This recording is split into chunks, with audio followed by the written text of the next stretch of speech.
I'm Dave Newcomb with Stratos Pier Systems, and I'm here to talk to you today about the RPC 380R. The RPC 380 being the most popular model we manufacture, R being the removable platform. We're going to start at the bottom of the pier, being the part of the pier that makes contact with stable strata or bedrock. We'll work our way to the top of the pier, being the part of the pier that makes contact with the footing of a structure. First thing we're going to talk about is the starter segment. The starter segment is an 8-inch segment consisting of 2 7/8" Schedule 40 pipe. In one end of our starter is our starter cap. The starter cap is machined from 3-inch hot rolled steel. It's turned into a single step cap and then pressed into the bottom of the starter segment. You can see there are no welds, and there are no welds on the Stratos Pier system. We do have welds on the removable platform, but the platform is removed prior to backfill, so this is a truly weldless pier. We're going to start by placing the starter below the footing and below the wall. Now this is a unicentrically placed pier, meaning that you can place it below the wall wherever you need it depending on the application. It is concentrically loaded.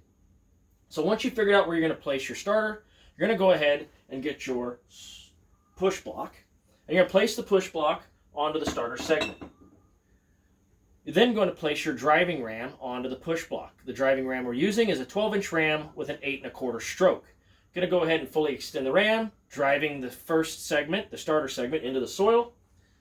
Remove your ram, remove your push block, and what you're going to end up with is a couple of inches sticking out of the soil. That's what we're representing right here.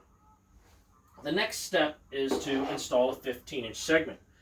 Our 15-inch segments are also comprised of 2 7/8" Schedule 40 pipe, and in one end of the segment is our machined coupler. The coupler is machined out of 3-inch hot rolled steel and turned within 15/1000ths of an inch of the inside diameter of our segment pipe. What this means is that when our segments are coupled together, there is absolutely no play, meaning that our segments drive very straight and very true. So you're going to go ahead, install a 15-inch segment on top of the starter, and you're going to place your driving ram on top of that segment. Go ahead and fully extend, driving the segment into the soil. The next step is going to be to install the driving block. Driving block on top of the segment. Put your driving ram on top of the block. Fully extend, driving the rest of the segment into the soil. And you're going to repeat this process until you've driven the pier to 10,000 psi. Once you've hit 10,000 psi, you've found either stable strata or bedrock. You're then going to start your load test, which is going to be a 10-minute test at 10,000 psi to make sure that you don't lose pressure. Once you've done that, you know you're not going to lose pressure, go ahead and remove your ram, and it's time to move on to the next step. The next step you're going to do is going to be to measure down from the footing and make a mark on your segment, 13 inches. You're going to then cut the segment on your chop saw. We do recommend that you use a carbide chop saw for a more accurate cut. You're going to end up with a segment that's between 6 inches and 15 inches long, and that is going to end up being your final segment. The next step in the process is installing the removable platform. So let's talk a little bit about the removable platform. While the platform is removable, the platform bushing is not. The platform bushing is also turned out of 3-inch hot rolled steel, and as you can see, there are no threads. It's turned to fit snugly into our segment pipe, but you're going to go ahead and install this inside the platform prior to putting it on, and I've already done that. So here is our platform, and here's our platform bushing. The platform consists of 2 halves. You have a longer half and a shorter half. The shorter half is always going to go towards the back, towards the soil. Let's go ahead and put this in place. And now you're ready to lift. So there's a couple of ways of lifting. We're going to do it with bottle jack. Now you can either set the bottle jack in the center of a pier. This is pretty standard to do. Or with ours, you can also place the bottle jacks at each end of the pier. In this case, we're going to demonstrate it with the bottle jack at each end of the pier.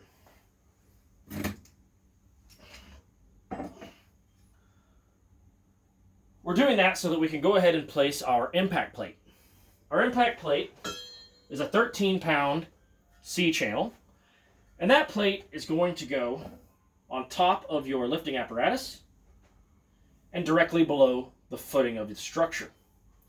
Once you have lifted the structure to the desired elevation, it'll be time to install the torsion block. The torsion block consists of two parts. The first part is the all-thread assembly. All-thread assembly is 1.5 inch all-thread and these two custom machine nuts. The first nut is a 3/4 inch nut. That's this guy right here. Again, no welds. It's held in place using a method where we actually impact the threads, and that's what locks it in place. The lower nut, which is adjustable, that's this guy right here, is going to be used later to lock the torsion into place. So we're going to go ahead and we're going to put our assembly into our bushing, and this will be time to install the torsion block. The torsion block is unique only to Stratos Pier. What the torsion block does is allow for the footing to be off 8 degrees of level plane. So you actually have movement, an adjustable torsion joint at the top of the block that allows the footing to be off level plane, still keeping 100% contact with the pier and keeping full integrity of the pier. So we'll go ahead and put this in place. We're going to put it up underneath the impact plate and thread it down onto the 1.5 inch threads until we meet the 3/4 inch nut. Now once we've done that, it's time to make the adjustment. So we're going to go ahead and we're going to raise our torsion block until we meet the impact plate. We are then going to spin down the locking nut.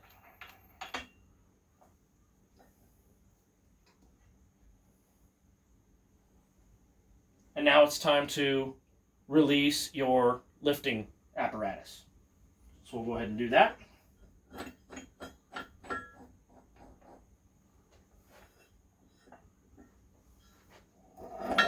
There's one.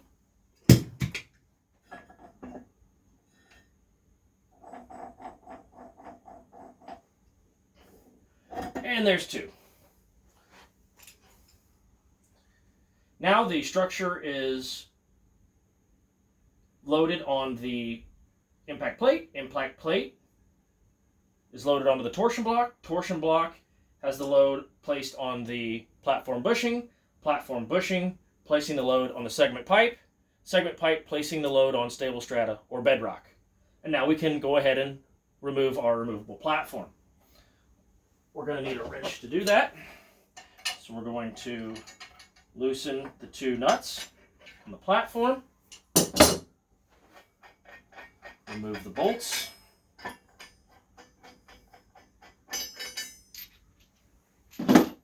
Remove the back half first. Remove it, drop it down around the segment, slide it out of the way. Remove the front half. And now you have a completed pier.